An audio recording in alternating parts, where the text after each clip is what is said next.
भक्तगण, वेद की पावन गंगा में हम प्रवेश पाते हैं। पिछले 4 ऋचाओं में हमने जाना कि जीवन के विषय में हम जो जानते हैं वो बहुत ही अल्प है, अथवा यूं कहें कि हम कुछ भी नहीं जानते हैं। 4 ऋचाओं में हमने जाना कि किस प्रकार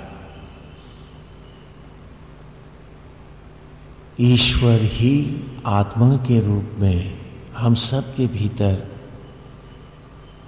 जीवन ज्योतियों के यज्ञ को प्रज्वलित किए हैं। वही यज्ञ का अधिष्ठित देव है, अर्थात आचार्य है। और दूसरे में हमने जाना कि आत्मा रूपी यज्ञ ही मूल यज्ञ है। बाहर का यज्ञ नैमित्तिक है, भीतर का यज्ञ स्वयज्ञ है। हमारा उद्धारक हमारे भीतर बैठा है,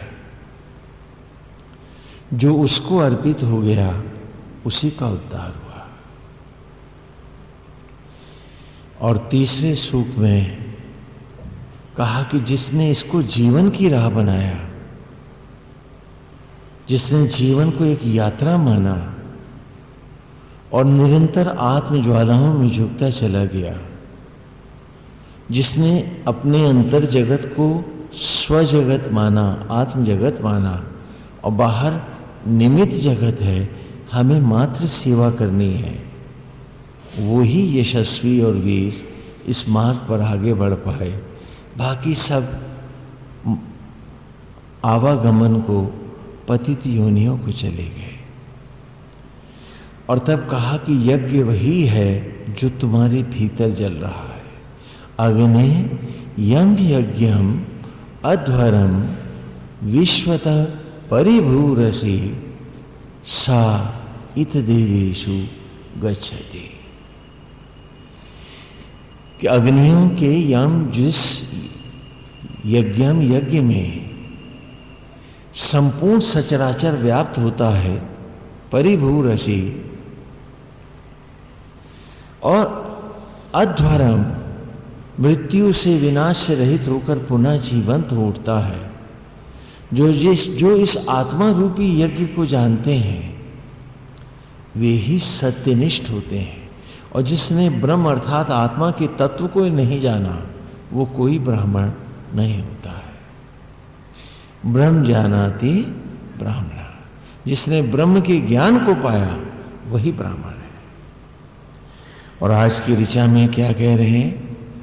कह रहे अग्निर्होता कवि क्रतुः सत्यस्य चित्र श्रवस्तमः देवो देवे विरागमन। अग्निर्होता, अग्निर्होता आत्मा बन के स्वरूप में, आत्मा परमेश्वर स्वयं जब यज्ञ को कर्ता बन के सबकी देह में व्याप्त होता है। कवि क्रतुः, आत्मयज्ञों के द्वारा, आत्मकृत्यों के द्वारा, धारण सृजन और संहार के यज्ञों के द्वारा सत्य चित्र श्रवस्तमः, सत्य चित्र श्रवस्तमः, कि जो प्रकृति को नूतन रूप में प्रकट करता चला जाता है, जो उस यज्ञ को जानता है। देवो देवे विरागमन, ऐसे देव ज्ञान को जानने वाला ही देवत्व में आगमत आता है, स्थान पाता है। हम बाहर के जगत को ही सब कुछ जानते हैं, अज्ञान को, झूठ को ही सच मानते हैं। लेकिन वेद ने हमारे भीतर एक पावन गंगा उतारी है कि मेरी ही अंतरात्मा यज्ञ में कुंड है, ब्रह्म ज्वाला ही यज्ञ की अग्नियां हैं। आत्मा ही यज्ञ का अधिष्ठित देव अर्थात यजमान है, वही होता है, यजमान है, और वही मुझे नालियों के सड़ते पानी से शरीर को उठाता है, दुर्गंध से सुगंध में लाता है, और आत्मा ही उन सुगंधित द्रव्यों को, वनस्पतियों को जब हम भोजन के रूप में ग्रहण करते हैं तो आत्मा ही यज्ञ के द्वारा उसे नूतन सृष्टि में, एक नवजात शिशु में, रक्त में, मांस में, ऊर्जा में, जीवन के अगले क्षण में लौटाता है। और ऐसा मात्र आत्मा ही कर सकता है। कैसे करता है वो अब बता रहे हैं कि अग्निर्होता परमेश्वर ने कवि क्रतु आत्मयज्ञों के द्वारा सत्यः च चित्र श्रवस्तमा, कि उसने जो इस प्रकृति को चित्रित किया है तो कैसे बनाया है? कहा सांचों में सांचे ढलता चला गया है। वो इस चित्र की सुंदरता ये है, इसकी खूबसूरती ये है कि इसकी हर ईंट में सारे मकान का नक्शा है। हाँ? इसलिए इसकी कोई दीवार कोई नहीं बदल सकता। सत्यः, सत्य माने प्रकृति, चित्र उसे चित्रित करता गया, श्रवस्तमा उत्पत्ति को कैसे करता गया? बोला जो इस ज्ञान को जानता है। ये ज्ञान क्या है? कि हम लोग मकान बनाते हैं तो नक्शा अलग होता है, ईंटों में नक्शा नहीं रहता या बालू के कणों में नहीं रहता, लेकिन यहां तो कण कण में नक्शा मौजूद है। अपने को पहचानो, अपने रूप को पहचानो।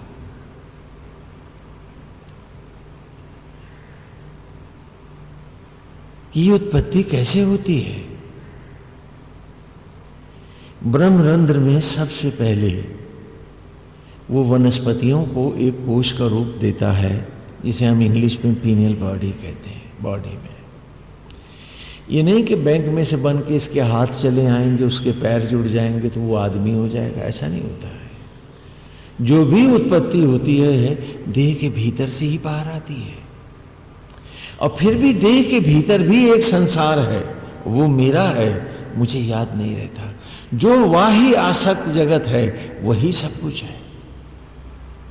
ये महा अंधे की क्या काम है कि जो केवल बाहर भौतिकताओं को ही सब कुछ मान के जी रहा है और वो अपने को पढ़ना और जानना नहीं चाहता है।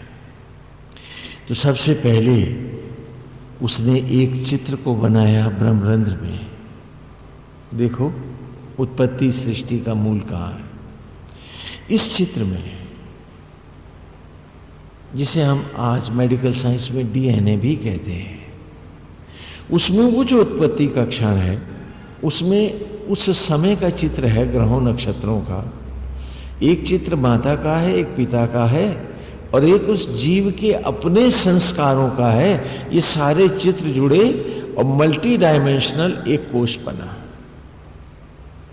अब इस एक कोश में सब कुछ है। इसीलिए हम डीएनए से पकड़ लेते हैं कि किस आदमी का है। क्यों? क्योंकि उसका चेहरा, उसका स्वभाव, उसके नए नक्श, उसका सब कुछ उसमें अंकित है। और एक व्यक्ति का डीएनए दूसरे से मैच नहीं करता। तो यही यहां कह रहे हैं कि अग्निर्होता कवि क्रतु, उस परमेश्वर ने आत्मयज्ञों के द्वारा जो मुझे चित्रित किया, यह सबको पहनाया, है ना। तो सत्यः चित्र श्रवस्तमा, कि वो प्रकृति को यथा चित्रों में ढालता चला गया। तुम कहो कि तुम्हारा ये चेहरा भर चेहरा है, नहीं, तुम्हारे हर शरीर के कोष में यही चेहरा है।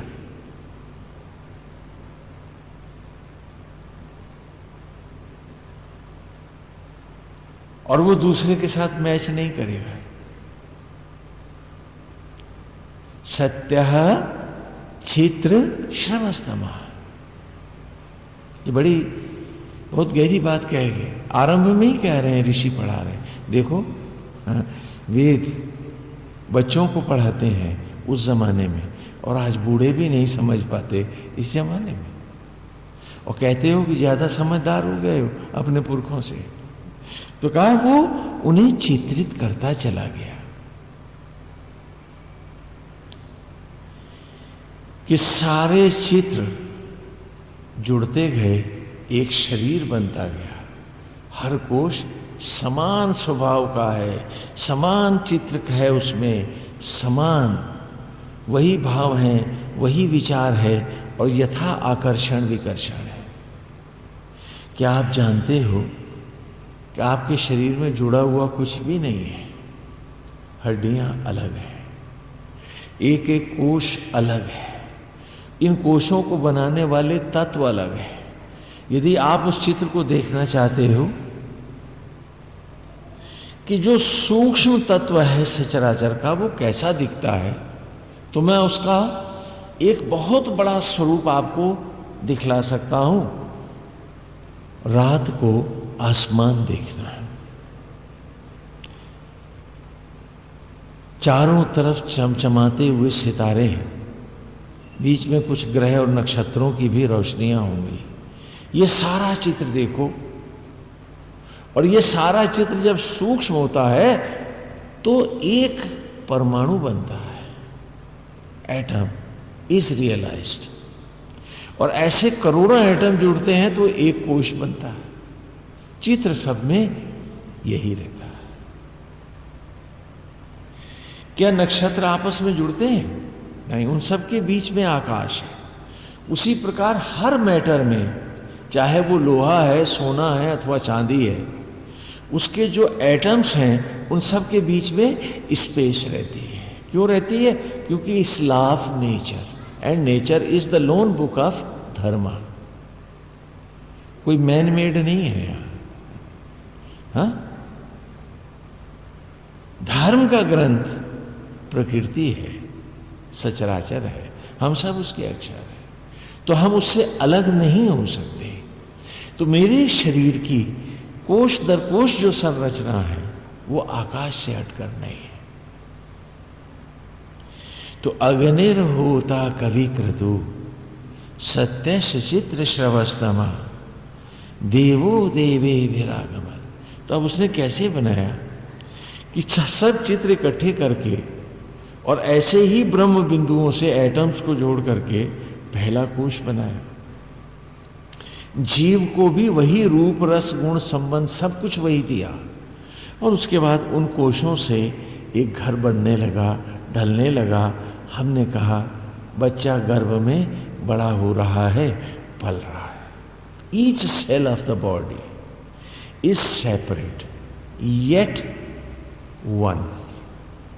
मेरे शरीर का एक एक कोश अलग है, फिर भी एक आकर्षण के कारण, अपनी साम्यता के कारण आपस में इंटर अट्रैक्टेड है, इसलिए ये शरीर जुड़ा हुआ है। क्या आप जानते हैं कि आपकी हड्डियां भी जुड़ी नहीं है, कोश भी जुड़े नहीं है। अगर पुट्ठे हटा दें तो हड्डियां हम बिना ऐसे ही निकाल के सब अलग अलग रख देंगे, उंगलियों की, बाहों की, कोहनी की, सब निकल जाएंगी, कुछ जुड़ा नहीं है इसमें। और विचित्र बात है, जुड़ा नहीं है फिर भी जुड़ा जुड़ा सा ही जीता है उम्र तमाम ये। और हमने यदि आज अपने को नहीं जाना तो क्या पशु योनियों में जाके अपने को पड़ेंगे? हम तो अपने जीवन का अपने हाथों से विनाश करते रहे। तो कह रहे हैं किसे जानो, और यही कारण है कि तुम्हारा सारा शरीर एक विचार के साथ बंधा बंधा चलता है, क्योंकि तुम्हारी यूनिटी तुम्हारा एकत्व, तुम्हारे शरीर का जुड़ाव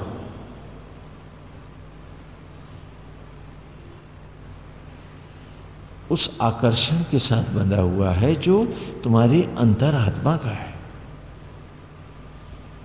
अब देखो, जब क्रोध आता है तो चेहरा कैसा होता है?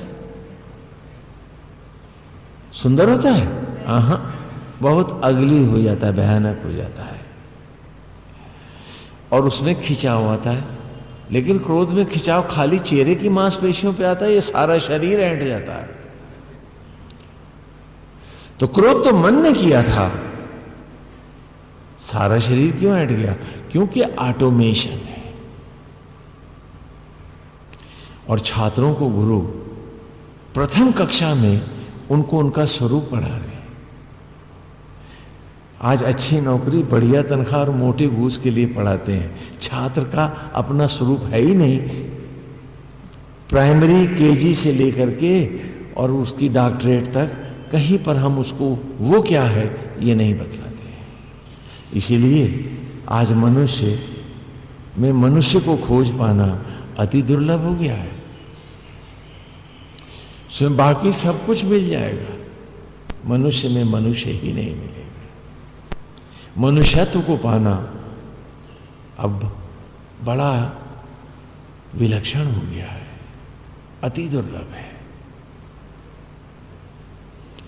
इंसान हो और उसमें इंसानियत खोजे न मिले, ये वो युग है। क्यों? क्योंकि इंसान को इंसान क्या है हमने कभी पढ़ाया ही नहीं था।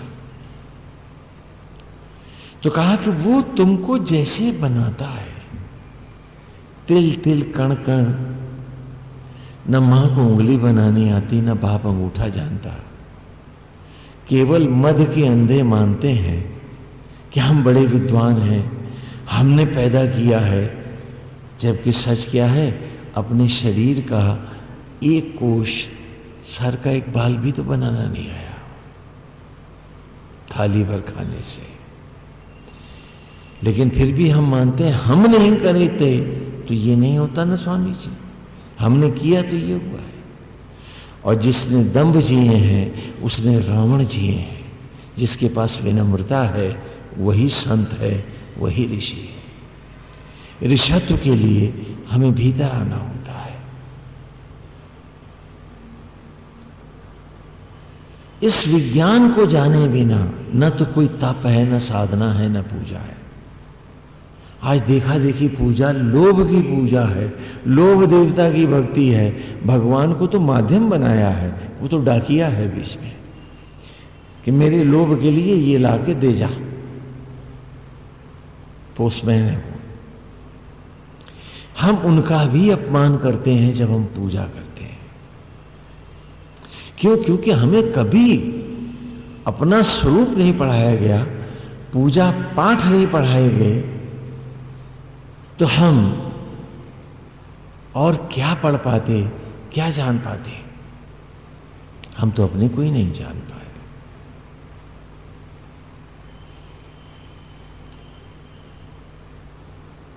गोविंद हरि। तो कहा इस ज्ञान को पाना होता है कि कैसे सांचों में सांचे ढालता चला जाता है वो। एक ही भस्मी, एक ही दुर्गंध, एक ही गंदा पानी। किसी के तन का मैला, किसी के तन की माटी जो चिता पर राख हो गई, वे सब जब पानी का संग करते हैं, जंगलों में भटकते हैं, पेड़ की जड़ें खींचते हैं, और वो परमेश्वर घटघटवासी आत्मा के रूप में, यज्ञ के रूप में जब उन्हीं फलों और वनस्पतियों को यज्ञ करता है, तो पक्वा शाखा न दाशुषे, वही पके फल बना हमारे ही अंगों को फलों के रूप में एक बार फिर पावन और पवित्र कर पेड़ों पर लहरा देता है। और उन्हीं वनस्पतियों, अब देखो एक ही मिट्टी, एक ही पानी से मीठा अंगूर भी है, आम भी है, खट्टा नींबू भी है, कड़वी मिर्च भी है, हर तरह का रूप, रस, सुगंध है, नाना प्रकार के पुष्प हैं और वनस्पतियां हैं। उसी दुर्गंध से उभारता है। तो जिस प्रकार उसने यज्ञ के द्वारा उस दुर्गंध को सुगंध में बनाया, पतन को पावन में बनाया, देवो देवी भिरागमत, जो इस देव ज्ञान को जानते हैं, जो जानते हैं कि उनके भीतर की जो सृष्टि है वही सब कुछ है। बाहर तो हमें प्रभु नाम की सेवा करनी है, हमें उस सेवा को चरितार्थ करना है। दंभ तो कदापि नहीं जीना, दंभी तो कभी नहीं होना। पर आज हम सिर्फ दंभ के लिए, दिखावे के लिए, लोभ के लिए ही पूजा पाठ और भक्ति भी करते हैं, जबकि कहा कि इस राह जाने वाले कभी ईश्वर नहीं पाते। इसीलिए जो वर्णाश्रम धर्म है, पैदा हुए तो शूद्र कहलाए, सूतक वास कर गया। गुरुकुल में आके यज्ञोपवीत हुआ तो प्रथम द्विज हुए। द्विजन्मना जायते इति द्विजा। वेद ने कहा माता के गर्भ से जन्म ले लेने का अर्थ यह नहीं कि तू पैदा हो गया। तू द्विज तभी होगा जब तू ज्ञान के गर्भ से भी जन्म लेगा। जब तक अज्ञानी है, भले तूने माता के गर्भ से जन्म पाया है, तू शूद्र है। श्री ब्राह्मण के घर में भी जब तक जनेऊ नहीं होता वो लड़का शूद्र ही कहलाता है, ब्राह्मण नहीं होता। उसके ऊपर ब्राह्मणोचित कर्म और दायित्व भी नहीं होते, और ब्राह्मण के घर में वो वेद का पाठ नहीं कर सकता, पूजा का, मूर्ति का भी स्पर्श नहीं कर सकता। ये नियम होते हैं। और वो कपड़े पहनकर कचान भी खा सकता है, सब कुछ कर सकता है, जबकि उसको उत्तरीय हटाना पड़ता है। तो ये भेदभाव ये जो रहता है, क्योंकि अभी इसका जन्म नहीं हुआ है। और जिन्होंने वेद के इस आत्मज्ञान को नहीं पाया है, खाली डोरियां गले में डालनी है, वो आज भी शूद्र हैं, कल तो थे ही। क्योंकि ब्रह्म जानाति ब्रह्म ज्ञानाति ब्राह्मण, जिसने ब्रह्म के ज्ञान को पाया है वही ब्राह्मण है। जन्मना जायते शूद्रा, जन्म से तो उसकी उत्पत्ति सबकी शूद्र ही है।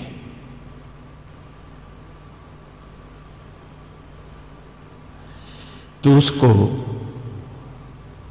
यहां हम वेद में पढ़ाते हैं, उसे बतलाते हैं कि यज्ञोपवीत के साथ ही तुम्हारा दूसरा जन्म हुआ है ना। द्विजन्मना जायते इति द्विजा, माता के गर्भ से तुमने जन्म लिया है, तो अभी तुम जब तक ज्ञान के गर्भ से,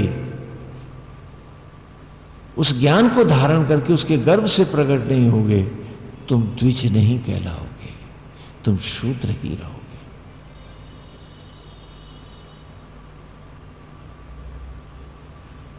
तो उसको गुरुकुल में हमने वेद पढ़ाए, ज्ञान दिया, सारा अमृत ज्ञान कराया उसको। और जब 15 बरस तक वो 12-15 बरस वो ब्रह्म ज्ञान को पाया, और वहाँ से वो स्नातक होकर स्नातकोत्तर विद्या अभ्यास करके जब जाने लगा, तब हमने उसको गुरु ऋण और गुरु भाव दोनों से मुक्त करके कहा कि तेरा अंतरात्मा ही गुरु है। वंदे कृष्णम जगत गुरु, वो कृष्ण, वो आत्मा, वो घटघटवासी ही तेरा गुरु है। हम निमित्त गुरु थे जिन्होंने ज्ञान दिया तुझे। अब तूने ज्ञान पा लिया है तो तू हमसे मुक्त है। आत्मा को ही गुरु मानकर सदा सत्यनिष्ठ होके जीना। ये नहीं कि कोई देखे ना देखे तो मैं गलत काम कर रहा हूं ना, मेरा अंतरात्मा तो मुझे देखता है, मैं सदा याद रखूं। यही गुरु ज्ञान है। खाली कान में मंत्र फुकवा देने से किसी का उद्धार नहीं होता है, उल्टा वो और अंधे हो जाते हैं धृतराष्ट्र की तरह अंधे तो थे ही, एक पट्टी गांधारी की और बांध ली है कनफुकवा मंत्र की कि अब तो हमारा उद्धार हो जाएगा, तुम्हारा कुछ नहीं होने वाला। क्योंकि कान फुकवा लेने से लड़के को बीए की डिग्री नहीं मिलती, तो तुझे मोक्ष कहां से मिल जाएगा। तुम्हें उस ज्ञान को पढ़ना होगा, जानना होगा और उसे अपने जीवन में उतारना होगा। जो ऐसा नहीं कर पाएगा वो निश्चित रूप से भटक जाएगा। और तब ज्ञान को लेकर जब वो गृहस्थ बना, तो गृहस्थी क्या है? एक निमित्त धर्म है, एक निमित्त धर्म है। यहां आसक्तियों और विषयों के लिए नहीं जीना। यहां भाव क्या है कि जिस प्रकार परमेश्वर घटघटवासी आत्मा बन के, यज्ञ बन के सब में रहता हुआ, सबके जीवन का संचालन करता हुआ, सबको एक परिवार के रूप में पालता है, तो मैं एक छोटा रिहर्सल कर रहा हूं, ये गृहस्थ है मेरा। उसके बाद इसका ग्रैंड रिहर्सल करूंगा वानप्रस्थ में जाकर। आज तो आप घर से ही बाहर नहीं निकल पाते। मौत की देवी अब आपको घरों से ही पकड़ के ले जाती है, बीन बीन के। आप कोई वानप्रस्थी नहीं हो पाते, कर्ज के डूबे डूबे ही जाते हैं। वानप्रस्थ धर्म क्या है कि सचराचर का मुझ पर ऋण है। इन पेड़ों के फलों से, वनस्पतियों से तन पाया है मैंने, इन्हीं से प्राणवायु ऑक्सीजन भी लेता रहा, सूरज से धूप लेता रहा, पांचों सचराचर सब मुझे मिलके मुझे संभाले रहे, आत्मा के साथ मेरा भरण पोषण करते रहे। दूध भी लिया तो मैंने गाय को तो पैसे नहीं दिए, फल लिए तो पेड़ों को तो मैं पैसे नहीं दे आया था, किसी रावण को दिए थे जिसने कहा ये बाग मेरा है। हाँ, तो मेरे ऊपर इन सब का कर्जा है, ऋण है। मुझे पूरी ईमानदारी के साथ 12 वर्ष तक इनकी निमित्त सेवा करनी है। आपके पूर्वज थे जो चींटियों तक को आटा डाल के जंगल में आते थे, कुत्तों को रोटी डालते थे, गऊओं को खिला के आते थे। सब जीवों की सेवा करने के बाद ही वो स्वयं भोजन लेते थे। और आज उन्हीं के वंशज हैं जो गायों का चारा भी लालू प्रसाद बन के खा जाते हैं, जीवों की हत्या करते हैं। तो फिर मनुष्य तो ढूंढे भी नहीं मिलता। तो कहा कि 12 वर्ष तक निष्काम भाव से ऐसे ही सेवा करूंगा जैसे आत्मा ने और संपूर्ण सचराचर ने मुझे पाला है। क्योंकि जब तक मैं लौट के इनकी सेवा नहीं करूंगा, मैं अपने इस कर्म में उऋण कैसे होऊंगा। आप सेवा करते हो तो समझते हो आपने एहसान लाद दिया उन पे, तो आप तो एक बड़ा पाप और कर पाए। एक हमारा पूंजीपति बड़े भक्ति भाव की बात करता है, शोर भी बहुत मचाता है। तो एक बार उसके साथ हम एक मंदिर में गए, मैंने इस मंदिर में ईंटें लगवाई हैं, फलाना किया, वहीं अमीनाबाद के पास में। तो कहने लगे जितने यहां भिखमंगे बैठे हैं सबको खाना खिलाओ। कहने लगे हमने इनके लिए भोजन की भी व्यवस्था कर रखी है।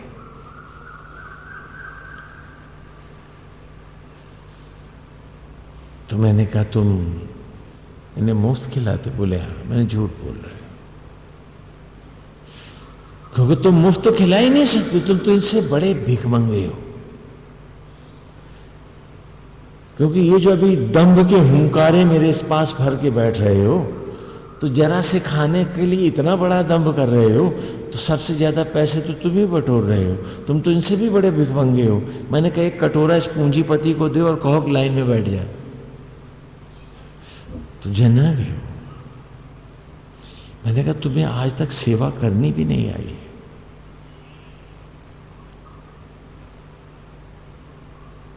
यदि तुम में थोड़ी सी इंसानियत होती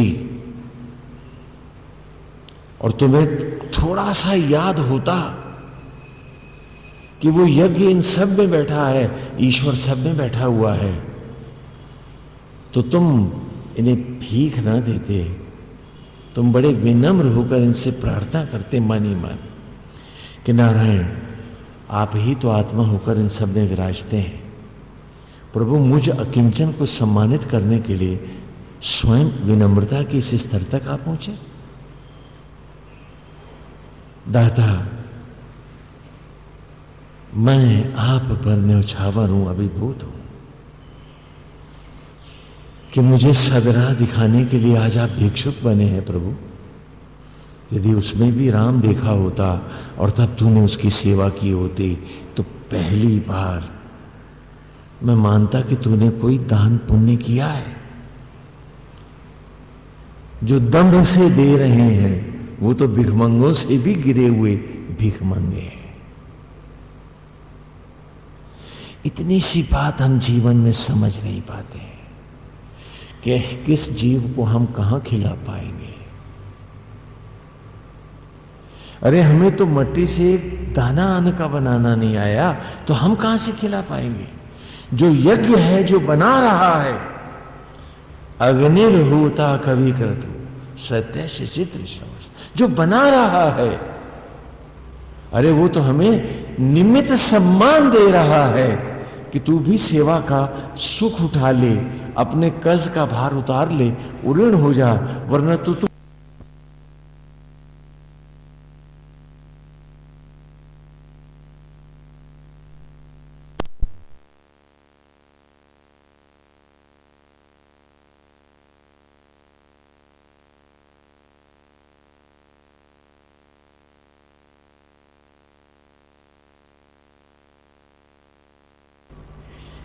मतलब की भक्ति, मतलब की सेवा, दिखावे के दान पुण्य भीषण नरक देते हैं।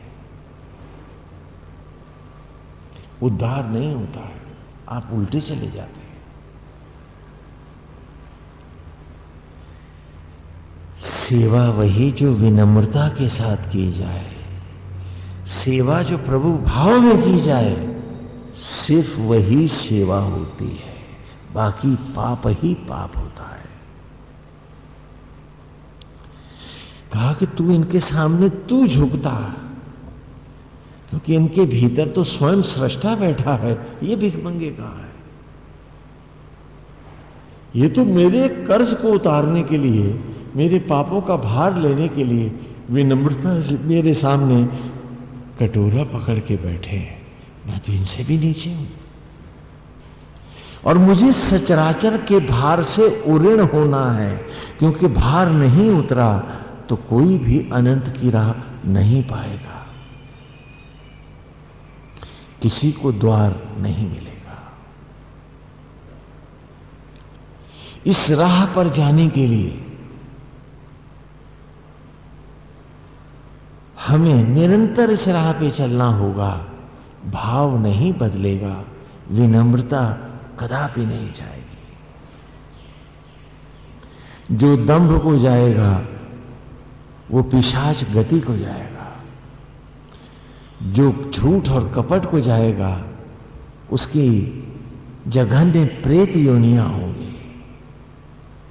सेवा भी हो तो अतिशय विनम्र भाव में हो। अक्सर भजन में हम सुनते हैं कि वो दान करता था तो सर झुकाए रहता था। तो उसमें कविता में, गीत में वो पूछते हैं कि सबको तू दान दे रहा है और फिर भी खुद झुकता चला जाता है। तो उसको वो कविता में, भजन में ही उत्तर देता है कि देनहार कोई और है, देवत जो दिन रहें, लोग भरम मुझ पर करें, तासे नीचे ने। यदि ये विनम्रता नहीं तो तुमने कोई दान नहीं किया है। जो अपने किए को गाते हैं उनके किए का सारा पुण्य नष्ट हो जाता है, और जो दंभ से सेवा करते हैं चाहे वो घर की है अथवा बाहर की है। मैं इतना तो कर रहा हूं, अथवा मैं तो ये सब तो कर रही हूं, फिर और क्या करूं ना। सारे पुण्यों का नाश हो गया, सर्वनाश हो गया। जीवन का इतना लंबा अंतराल बेकार हो गया, नष्ट हो गया, पाप ही पाप हो गए। मेरी विनम्रता कभी नहीं जानी चाहिए।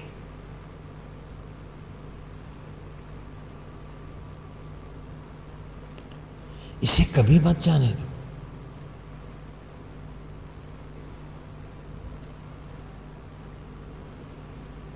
और जिसके पास विनम्रता नहीं, जिसके पास आत्मज्ञान नहीं, आत्मज्ञान ही गुरु ज्ञान है, न कि कोई कनफुकवा मंत्र। जिसके पास आत्मज्ञान नहीं, जिसके पास गुरु ज्ञान नहीं, वो सदा भटकता रहेगा। खाली दंडवत करने से किसी का उद्धार नहीं होगा, कान में एक मंत्र फुकवा लेने से किसी का उद्धार नहीं होगा। उस आत्मज्ञान को वेद में हमें पढ़ना होगा, और यज्ञोपवीत के साथ ही वेद की पढ़ाई आरंभ हो जाती थी। आजकल एक ऋचा भी नहीं पढ़ पाते, तो जनेऊ कहां हुआ।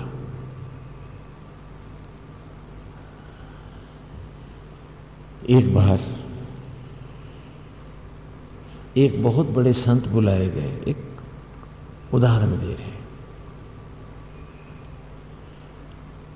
कि सम्राट के साथ वो भी आए, और समाज में, सोसाइटी में बहुत सी कुरीतियां हैं, दुर्गंध फैल गई है, तो सब लोग बैठ के विचार करें कि सामाजिक बुराइयों को कैसे दूर किया जाए।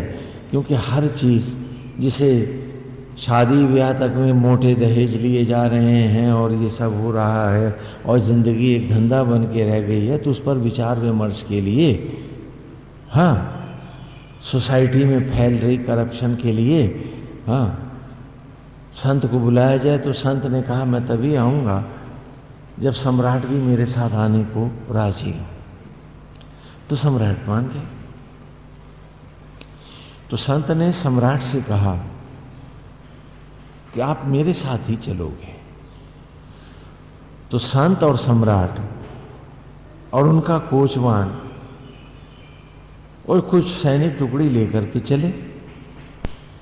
तो सैनिकों को उन्होंने कहा कि तुम पीछे चलोगे, आगे नहीं।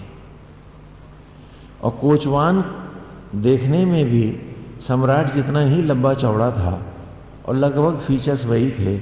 उसने कहा, कोचवान से कहा कि तुम अपने कपड़े सम्राट को दे दो, और सम्राट से कहा तुम कोचवान के पहनो और अपने कपड़े से पहना दो।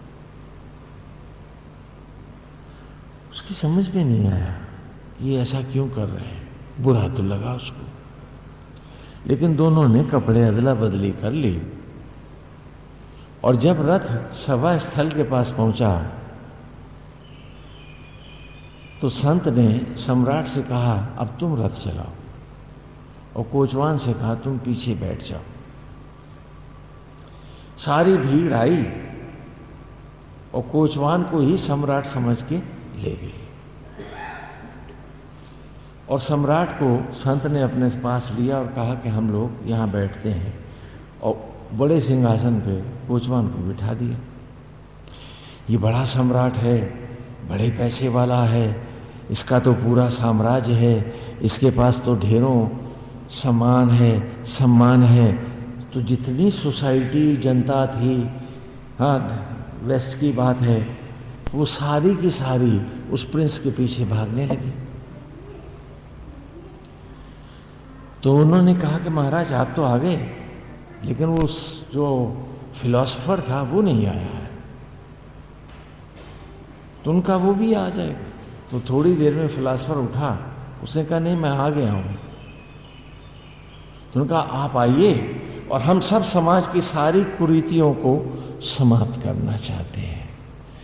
तो उसने मुस्कुरा के कहा आप तो सब लोग खुद ही कुरीति हैं, आप कारण हैं हर बीमारी का, तो आप निदान कैसे करेंगे? आप सब बेईमान हैं। तो कहिए आप क्या कह रहे हैं? कहा सम्राट के पीछे आप लोग कैसे भाग रहे थे? और जबकि सम्राट वो बैठा हुआ है। आपको व्यक्ति की नहीं, आपको अपने व्यक्तित्व की भी नहीं, अपने जीवन के क्षणों की कीमत नहीं है, आप केवल भौतिकताओं का मूल्य जानने वाले हैं, तो आप तो बीमारियों के जनक हैं। सारी सामाजिक कुरीतियां आपकी फैलाई हैं, आप उनका निदान कैसे करोगे? आप तो खुद मिस्टर कुरीति हैं। You are abusing yourself. ये सारी सुंदरियां इस कोचवान के पीछे इसको सम्राट समझ के भाग रही थी, जार समझ रही थी इसको, जबकि जार वहां बैठा हुआ है। और क्योंकि वो कोचवान के कपड़े पहने था, आप में से कोई उसकी तरफ नहीं झुका, और हर कोई सपने देख रहा था कि मैं इसके साथ साम्राज्ञी बन जाऊं।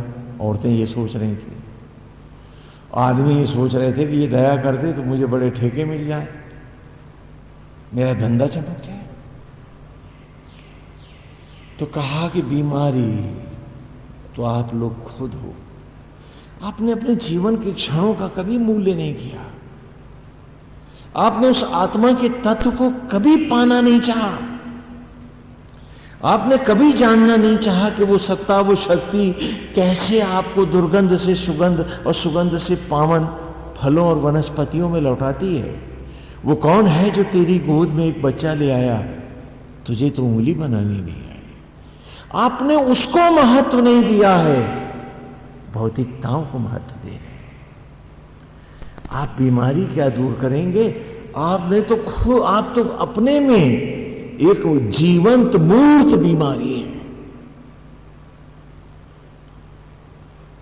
मैं आपको कौन सी फिलॉसफी पढ़ा दूं, कौन सा उपदेश कर दूं?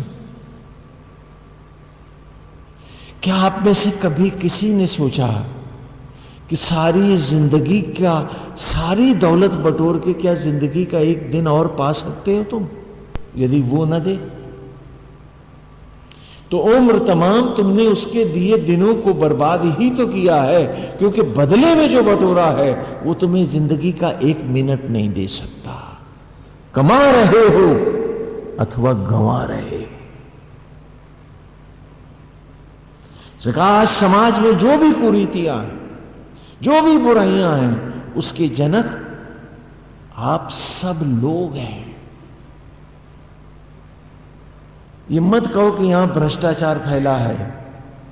अरे भ्रष्टाचार तो तुम्हारे भीतर से पैदा हो रहा है, तुम्हारी सोच में बैठा है।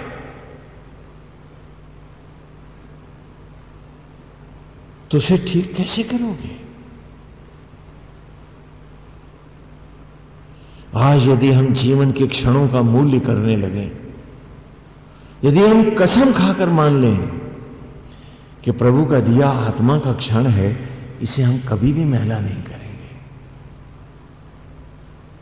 क्या भगवान के दिए प्रसाद को आप में से कोई नाली में डालेगा? मंदिर का पुजारी दे तो क्या प्रसाद नाली में फेंकोगे? तो उम्र का हर क्षण स्वयं यज्ञ तुम्हें दे रहा, उस यज्ञ ने ही तुम्हें हर सांस, धड़कन और क्षण दिया है, और खाली बाहर के यज्ञ तक आके बैठ गए। इस यज्ञ से इस यज्ञ को पढ़ाया था।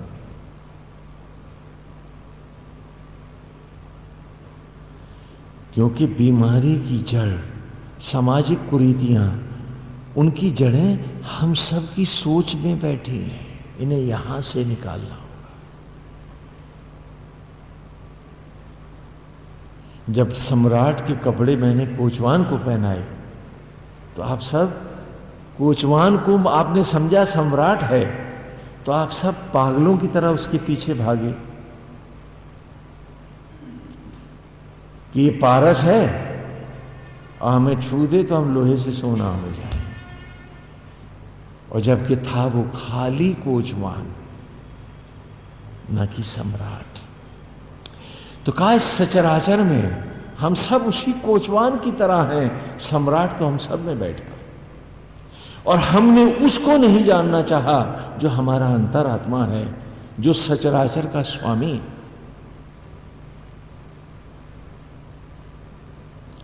और हम महत्व कोचवानों को और रसोइयों को देते रहे।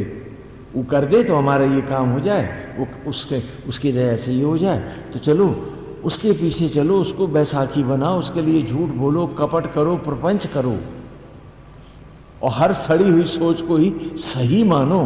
भैया काम तो होना चाहिए। और ये सम्राट आज भी कोने में बैठा है भीतर मेरे।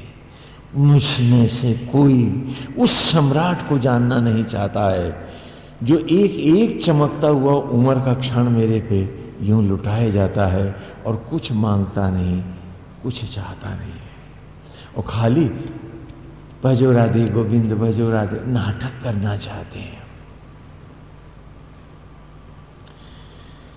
जिस दिन मैं अपने मन की बुराइयों को मिटा दूंगा, मेरे लिए सारा संसार धुल जाएगा।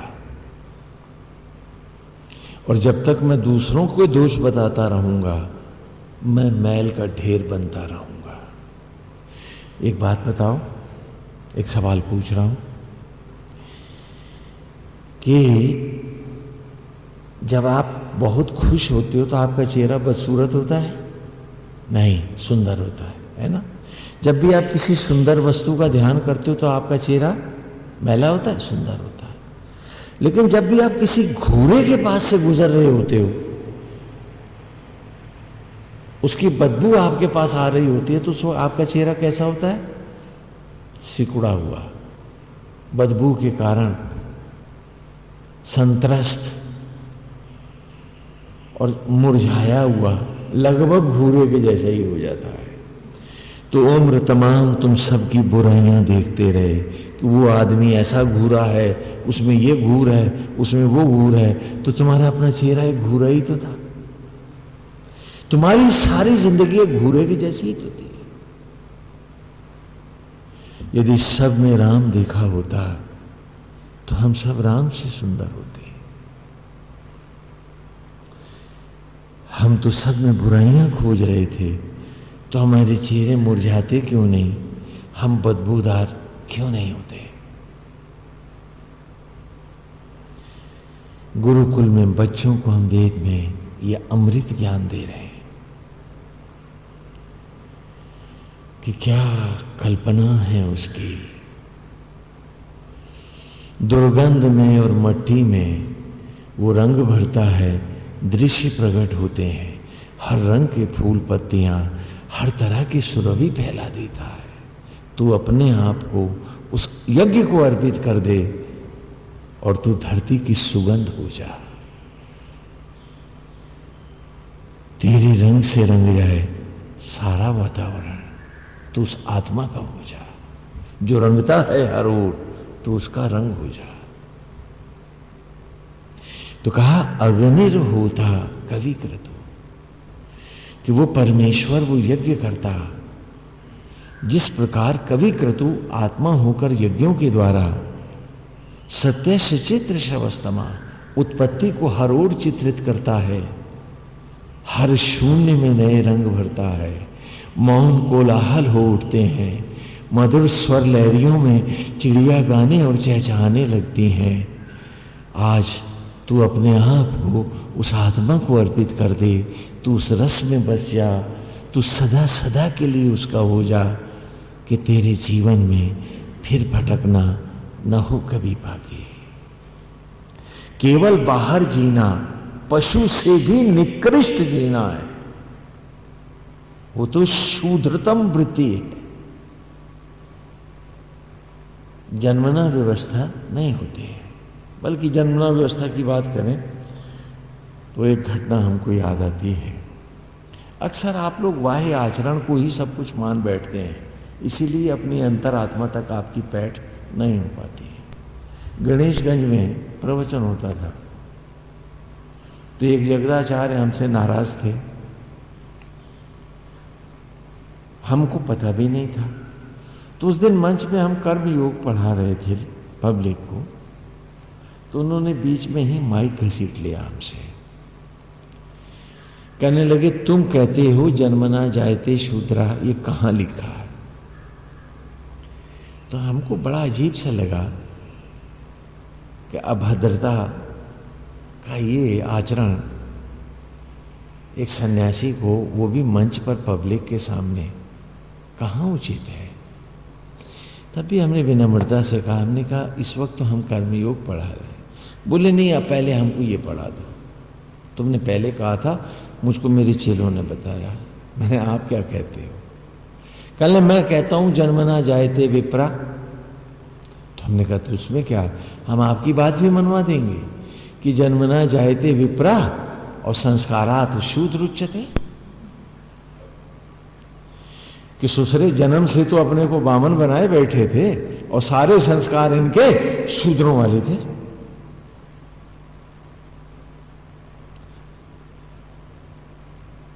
कल लिखा कहां है? तो हमने कहा आपके माथे पे लिखा है। मुझे किताबें पढ़ाने की जरूरत नहीं, श्रीमान आपके माथे पे लिखा हुआ है जन्मना जायते शूद्रा। कहने लगे देखो कहां लिखा है। वो सबके सामने अपनी खोपड़ी घुमाने लगे। तो हमने गणेशगंज की जनता से कहा, आज आप सबको श्री राम की सौगंध है, कोई चुप नहीं बैठेगा। मैं अभी पढ़ता हूं और आप बताना कि वो लिखा है या नहीं लिखा है। कोई चुप नहीं बैठेगा, सब जवाब देंगे आज। हमने रहो, तुम्हें बताते हैं। हमने कहा जब ये पैदा हुए तो 12 दिन का सूतक मना था या नहीं? तो पब्लिक ने कहा हाँ मना था। ब्राह्मण के घर जब होता है तो सूतक तो मना ही जाता है। मैं नाल काटने जो दाई आई थी वो डोम, चमार अथवा धानुक थी या नहीं? बोले हाँ उसी जात की आती है। मैंने लिखा है इनके माथे? बोले हाँ। मैं फिर भी ये नहीं पढ़ पाए कि जन्मना जायते शूद्रा। जब व्यक्ति मदांध, मिथ्याभिमानी और अंधा होता है तो उसे सत्य भी समझ में नहीं आता। और हमने कहा छठी पर्यंत जच्चा बच्चा ने को उसका हाथ का छुआ के खिलाया गया था या नहीं? बोले हाँ खिलाया गया था। ये तो सभी में होता है। होता है? बोले हाँ। मैंने देखा है इनके माथे पे लिखा है और ये पढ़ नहीं पाए। उसके बाद हमने उनसे कहा कि अभी जो आपने कहा कि जन्मना जायते विप्रा, उसका अर्थ समझे कि हर घर में जो लड़का पैदा हो रहा है वो ब्राह्मण है, वो चाहे किसी के यहां भी है। तो आपने तो और बड़ा काम कर दिया एकोब्रह्म का, हम तो धन्य हो गए। तो अब वो बेचारे चुप हो गए। तो हमने उनको समझाया, देखिए ये आपका दोष नहीं है, आपके दंभ का दोष है। लोग आत्मा जीते हैं लेकिन बहुत से सिर फिरे खाली दंभ जीते हैं, तो वो सत्य कभी नहीं पढ़ पाते। क्योंकि दंभी अंधा होता है, उसकी मति ही नहीं होती, तो वो सोचेगा क्या, जानेगा क्या और पाएगा क्या। महाराज नहुष ने सोने चांदी का सिंहासन छोड़ा और राजपाट छोड़ करके वो तपस्वी हो गए। तो उन्होंने इंद्रासन पाया। धरती का मनुष्य स्वर्ग के आसन पे जा बैठा। लेकिन महाराज सोने चांदी के आसन पे बैठते ही उनकी फिर मति मारी गई, वो अजगर बन के धरती पे आए गिरे। हाँ? तो गलती इस बात की नहीं है कि आपको पता नहीं था, गलती ये जो सिंहासन है जिस पे चढ़े बैठे हो ये इसी की है। इसीलिए तुम्हारी मति मारी है। क्या आज तुम सत्य को भी अंधेरा करके दिखा रहे हो? एक ही मट्टी, एक है पानी, उसी से उभरता है हर शरीर, और एक ही आत्मा है जो बनाता है हम सबको। वो सर्वव्यापी है, सब में बैठा है, तो भेद कहां है? हमें प्राणी मात्र में एक आत्मा ही सबको बना रहा है, तो जो भेद करते हैं वो ये जीवन भी गंवाते हैं, वैकुंठ भी गंवा देते हैं।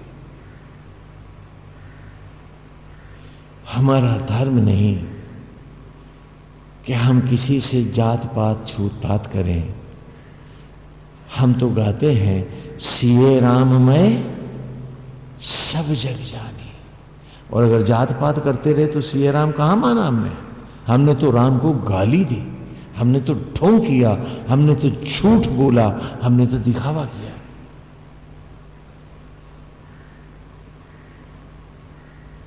हमने कहा ये जो सोने चांदी के दंड झंड और ये सिंहासन है, इसमें दो चीजों की कमी भी है। एक इसमें फर्शे नहीं है और दूसरा उगालदान नहीं है। यहां लखनऊ के नवाब यही सब किया करते थे, अगली बार लेके आना साथ में इसको। आज ये अवस्था है हमारी।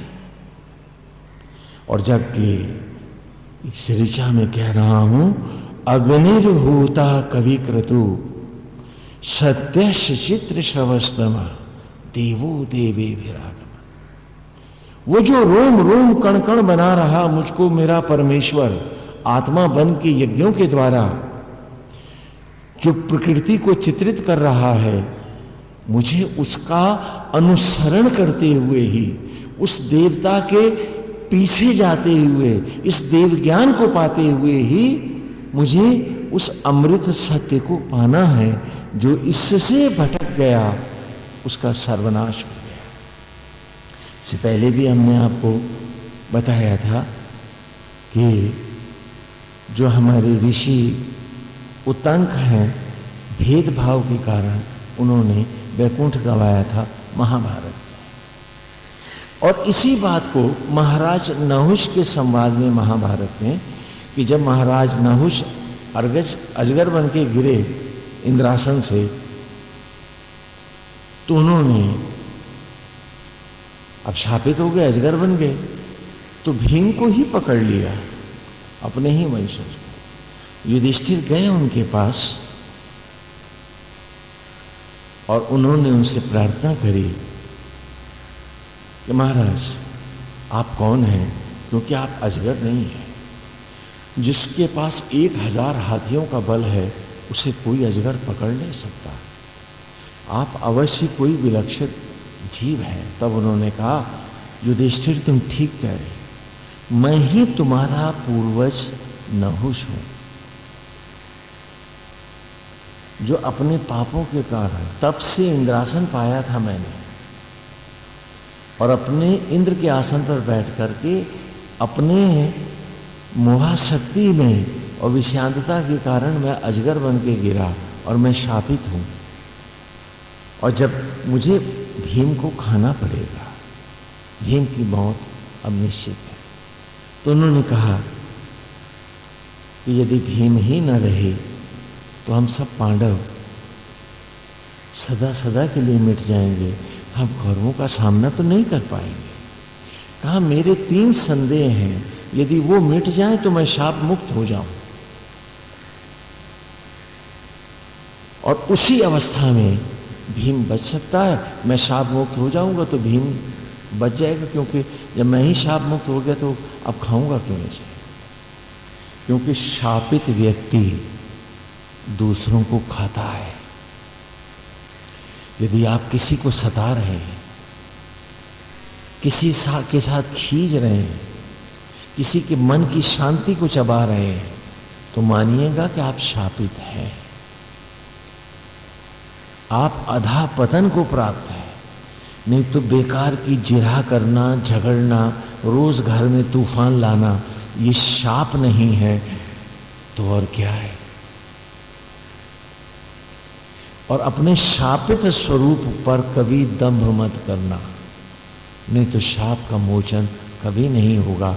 ये जीवन तो जाएगा, अगले जन्म भी नष्ट हो जाएंगे। We must never be cruel to anyone. ये सदा याद रखना। तो कहा मैं शापित हूं, मैं तो खाऊंगा इसे। तो कहा आप अपने संदेह मुझ पर को बताएं, मैं उनका निवारण करने का प्रयास करूंगा। धर्मपुत्र युधिष्ठिर ने कहा, तो कहा पहला सवाल है कि क्या वर्ण व्यवस्था जन्मना है? ये महाभारत महाकाव्य है, हाँ, हम लोगों का लिखा नहीं है, भगवान वेद व्यास का लिखा है। क्या वर्ण व्यवस्था जन्म से कोई ब्राह्मण हो सकता है? कहा नहीं, कदापि नहीं। जन्म से कोई ब्राह्मण नहीं होता। जब वो ब्राह्मण कर्म धर्म को पाता है तभी वो ब्राह्मण कहलाता है। जन्म से सब समान भाव से अज्ञानी होने के कारण, जन्म के समय के अज्ञान के कारण हर शिशु शूद्र कहलाता है, जबकि वो परमेश्वर की बनाई सर्वोत्कृष्ट कृति है, तो भी अज्ञान के वशीभूत होने के कारण वो शूद्र है। और जिसने आत्मज्ञान नहीं पाया वो सब शूद्र ही रहते हैं। ये जन्मना नहीं है, ये तो द्विज कर्म से ही वर्ण व्यवस्थाओं का आरंभ होता है। जन्मना जायते शूद्रा संस्कारात द्विज उच्यते। जब जनेऊ होता है तभी संस्कार से ही वो द्विज योनियों को प्राप्त होता है। जन्मना जायते शूद्रा संस्कारात द्विज उच्यते वेद पाठे भवे विप्रा ब्रह्म ज्ञानाति ब्राह्मण। प्राप्त होता है तभी वो ब्राह्मण होता है। आत्मा जो सब में है, आत्मा जो सचराचर का स्वामी है, आत्मा जो ब्रह्म है और हम सब का निरंतर सांस, धड़कन और जीवन के क्षण यज्ञों के द्वारा प्रदान कर रहा है। जो इस ज्ञान को नहीं पाते हैं वे सब शूद्र हैं, उनकी कोई जात नहीं है।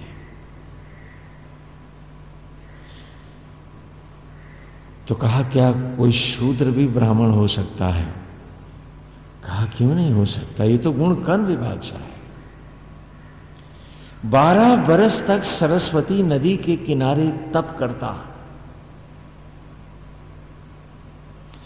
सरस्वती देवी है ना, तो उन देवी के साथ कौन सा है, किस चीज की देवी है वो? ज्ञान की देवी है। तो ज्ञान की नदी न कि कहीं किसी नहरिया पे जाके बिठाई दो। सरस्वती नदी के किनारे तप करता, अर्थात ज्ञान को हृदयंगम करता, यथा गुण धर्म को प्राप्त होता। 12 वर्ष तक तप करता हुआ शूद्र भी ब्राह्मणोचित कर्म का अधिकारी है, उसे यज्ञोपवीत और संन्यास का भी अधिकार है। और कहा कि क्या कोई ब्राह्मण शूद्र भी हो सकता है? कहा ब्राह्मण वृत्ति से त्यक्त हुआ ब्राह्मण तत्क्षण शूद्र होता है। कहा जिसके पास विनम्रता नहीं, जो प्राणी मात्र में प्रभु का भाव नहीं रखता, जो सबके प्रति दया नहीं करता और जो अपरिग्रही नहीं है वो ब्राह्मण नहीं है। जिसके पास क्षमा है, दया है, तप है ना, और जो सदा मनसा वाचा कर्मणा पवित्र रहता है और जो सबके लिए अच्छे मन के भाव रखता है और जो कभी दंभ को प्राप्त नहीं होता है, विनम्रता जिसके जीवन से कभी नहीं जाती, ये सारे ब्राह्मण कर्म हैं। जो इससे जुड़ा है वही ब्राह्मण है। और जो क्रोध में, आवेश में, ईर्ष्या में, द्वेष में, बदले में चला गया वो तत्क्षण शूद्र है। जब आत्मा की ज्ञान